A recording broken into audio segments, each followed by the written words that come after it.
بسم اللہ الرحمن الرحیم۔ السلام علیکم ورحمۃ اللہ وبرکاتہ۔ حلال جانور کو بنیت تقرب ذبح کرنے کی تاریخ حضرت آدم علیہ السلام کے دو بیٹوں حابیل و قابیل کی قربانی سے ہی شروع ہو جاتی ہے۔ یہ سب سے پہلی قربانی تھی۔ حق تعالی جل شانہ کا ارشاد ہے، اور آپ اہل کتاب کو آدم کے دو بیٹوں کا واقعہ صحیح طور پر پڑھ کر سنا دیجیے۔ جب ان میں سے ہر ایک نے کچھ نیاز پیش کی تو ان میں سے ایک کی نیاز مقبول ہو گئی اور دوسرے کی قبول نہیں کی گئی۔ علامہ ابن کثیر رحمۃ اللہ علیہ نے اس آیت کے تحت حضرت ابن عباس رضی اللہ روایت نقل کی ہے کہ حابیل نے مینڈے کی قربانی کی اور قابیل نے کھیت کی پیداوار میں سے کچھ غلہ صدقہ کیا کر کے قربانی پیش کی، اور زمانے کے دستور کے موافق آسمانی آگ نازل ہوئی اور حابیل کے مینڈے کو کھا لیا، قابیل کی قربانی کو چھوڑ دیا۔ اس سے معلوم ہوا کہ قربانی کا عبادت ہونا حضرت آدم علیہ السلام کے زمانے سے ہے، اور اس کی حقیقت تقریباً ہر ملت میں رہی۔ البتہ اس کی خاص شان اور پہچان حضرت ابراہیم و حضرت اسماعیل علیہ السلام کے واقعہ سے ہوئی، اور اس کی یادگار کے طور پر امت محمدیہ پر قربانی کو واجب قرار دیا گیا۔ کریم میں تقریباً نصف درجن آیات مبارکہ میں قربانی کی حقیقت، حکمت اور فضیلت بیان کی گئی ہے۔ سورہ حج میں ہے، اور ہم نے تمہارے لیے قربانی کے اونٹوں کو عبادت الہی کی نشانی اور یادگار مقرر کیا ہے، ان میں تمہارے لیے اور بھی فائدے ہیں، سو تم ان کو نحر کرتے وقت قطار میں کھڑا کر کے ان پر اللہ کا نام لیا کرو، اور پھر جب وہ اپنے پہلو پر گر پڑے تو ان کے گوشت میں سے تم خود بھی کھانا چاہو تو کھاؤ، اور فقیر کو بھی کھلاؤ، خواہ وہ صبر سے بیٹھنے والا ہو یا سوال کرتا پھرتا ہو۔ جس طرح ہم نے ان جانوروں کی قربانی کا حال بیان کیا، اسی طرح ان کو تمہارا تابع دار بنا دیا تاکہ تم شکر بجا لاؤ۔ اللہ تعالیٰ کے پاس ان قربانیوں کا گوشت اور خون ہرگز نہیں پہنچتا، بلکہ اس کے پاس تمہاری پرہیزگاری پہنچتی ہے۔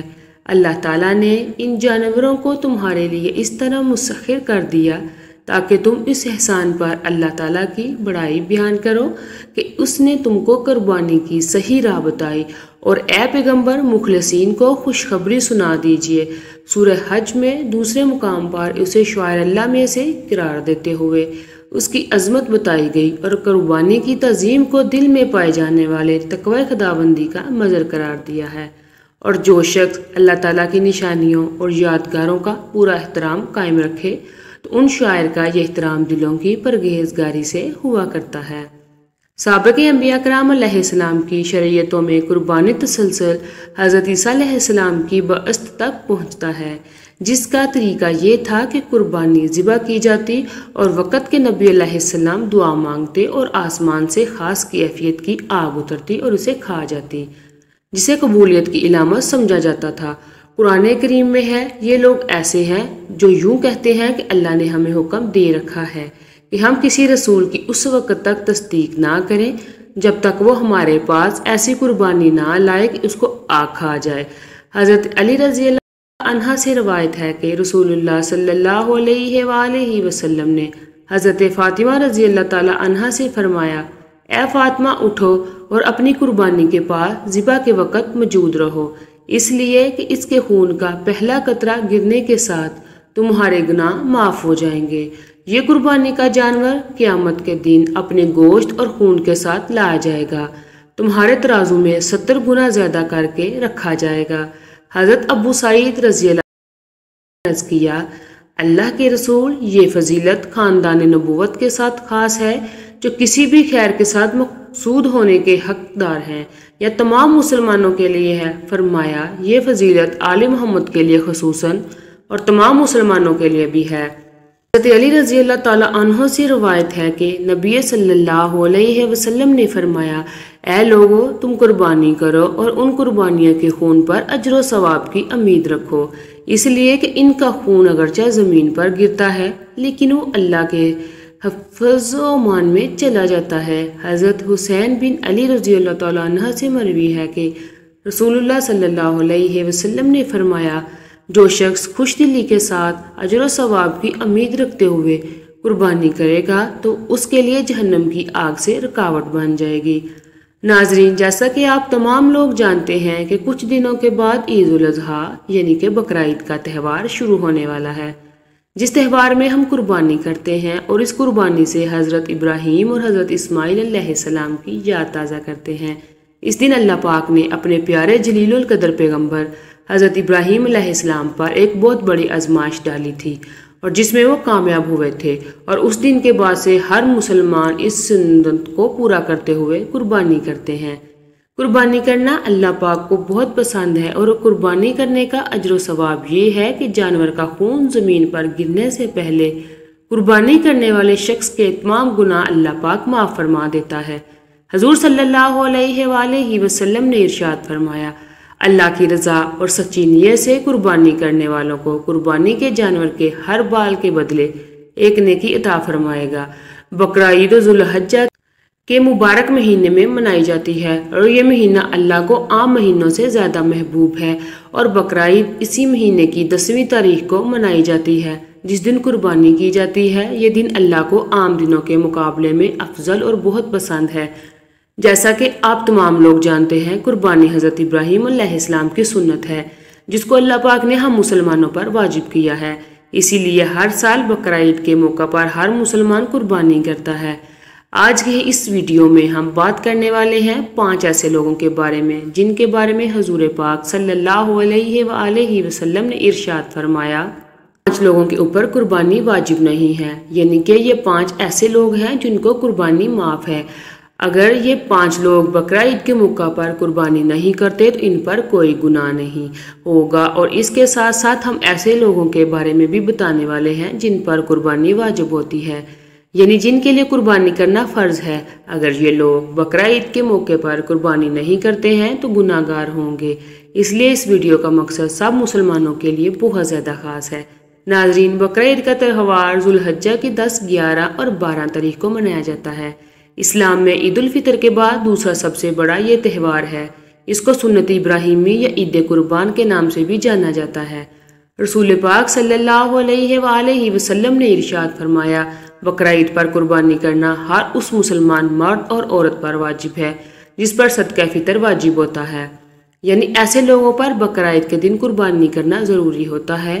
اب جن لوگوں پر قربانی واجب ہے اور وہ قربانی نہیں کرتے تو ایسے لوگ سخت گناہ گار ہوں گے۔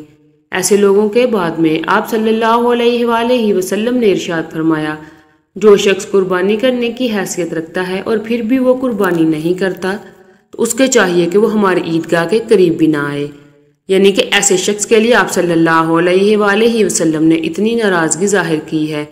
لیکن اس کے ساتھ اللہ کے پیارے نبی نے یہ بھی ارشاد فرمایا کہ ان لوگوں کے علاوہ 5 لوگ ایسے ہیں کہ جن پر قربانی کرنا ضروری نہیں ہے۔ اب جانتے ہیں یہ 5 لوگ کتنے مالدار کیوں نہ ہو، ان پر قربانی کرنا معاف ہے۔ یہ 5 لوگ بقرعید کے موقع پر قربانی نہیں کرتے تو ان پر کوئی گناہ نہیں ہوگا۔ ایک، جو شخص سفر میں ہو۔ اللہ کے نبی رسول پاک صلی اللہ علیہ وسلم نے ارشاد فرمایا، سب سے پہلا شخص وہ ہے جو سفر میں ہو، یعنی وہ شخص جو اپنے گھر سے یا اپنے وطن سے 92.5 کلومیٹر دور چلا گیا ہو، ایسے شخص پر قربانی واجب نہیں ہے۔ پر چاہے ایسے لوگ کتنے بھی مالدار کیوں نہ ہو، لیکن اگر اسے وہاں پر 15 دن سے زیادہ کام رکنا ہے قربانی واجب نہیں ہوگی۔ اگر اسے وہاں 15 دن سے زیادہ رکنا ہے تو پھر اس پر قربانی واجب ہو جائے گی۔ اس لیے اس کو چاہیے یا تو وہاں پر اپنے نام سے قربانی کرے یا اپنے گھر پر اطلاع کر دے کہ اس کے گھر کا کوئی بھی شخص اس کے نام سے قربانی کر دے۔ نمبر 2، کافر پر۔ اللہ کے پیارے نبی صلی اللہ علیہ وآلہ وسلم نے ارشاد فرمایا کہ بقرعید پر قربانی کرنا ہر مسلمان مرد اور عورت پر واجب ہے جو ایمان کی حالت میں ہو۔ اس کا مطلب یہ ہے کہ قربانی کرنا کافر پر واجب نہیں ہے۔ نمبر 3، بچے اور مجنوں پر۔ حضور پاک صلی اللہ علیہ وآلہ وسلم نے ارشاد فرمایا، بقرعید پر قربانی کرنا بچوں اور مجنوؤں پر واجب نہیں ہے۔ مجنون سے مراد ایسا شخص جو اپنا ہوش و حواس کھو بیٹھا ہو، جس کو دنیا داری کی کوئی خبر ہی نہ ہو، اس کو مجنون کہتے ہیں۔ اب بقرعید پر بچوں اور پاگلوں کو قربانی کرنا معاف ہے، نہیں کرتے تو ان پر کوئی گناہ نہیں ہوگا۔ نمبر 4، غلام پر۔ اللہ کے نبی حضور پاک صلی اللہ علیہ وآلہ وسلم نے ارشاد فرمایا کہ بقرعید پر قربانی کرنا غلام پر واجب نہیں ہے، یعنی کہ ایسے لوگ جو کسی کے غلام ہیں، ایسے لوگوں کو بھی قربانی کرنا معاف ہے۔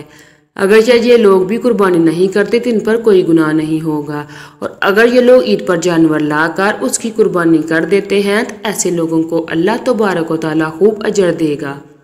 نمبر 5، جو صاحب نصاب نہ ہو۔ حضرت محمد صلی اللہ علیہ وآلہ وسلم نے ارشاد فرمایا، ایسے لوگوں کو بقرہ عید پر قربانی معاف ہے، ایسے لوگوں پر بھی قربانی واجب نہیں جو صاحب نصاب نہ ہو، یعنی کہ جس کے پاس 7.5 تولے سونا یا 52.5 تولے چاندی نہ ہو، ایسے لوگوں پر بھی قربانی واجب نہیں ہے۔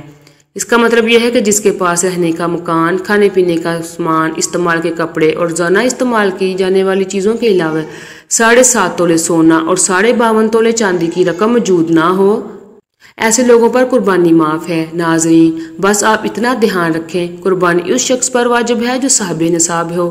ایسے لوگوں کو ہر سال بقرہ عید کے موقع پر قربانی کرنا ضروری ہوتا ہے۔ ایسے لوگ اگر قربانی نہیں کرتے تو یہ لوگ سخت گناہ گار ہوتے ہیں۔ قربانی صرف اللہ کی رضا کے لیے کی جاتی ہے، کسی دکھاوے کے لیے نہیں۔ اسی لیے آپ سے گزارش ہے کہ آپ قربانی کے جانور کی فوٹو کسی بھی سوشل میڈیا پر اپلوڈ نہ کریں۔ اس سے قربانی کے جانور کی بے حرمتی تو ہوتی ہی ہے، لیکن اس کے ساتھ ساتھ آپ دکھاوا کرنے والوں میں بھی شامل ہو جاتے ہیں۔ اللہ پاک ہمیں بہتر عمل کرنے کی توفیق عطا فرمائے اور ہماری قربانی کو قبول فرمائے، آمین۔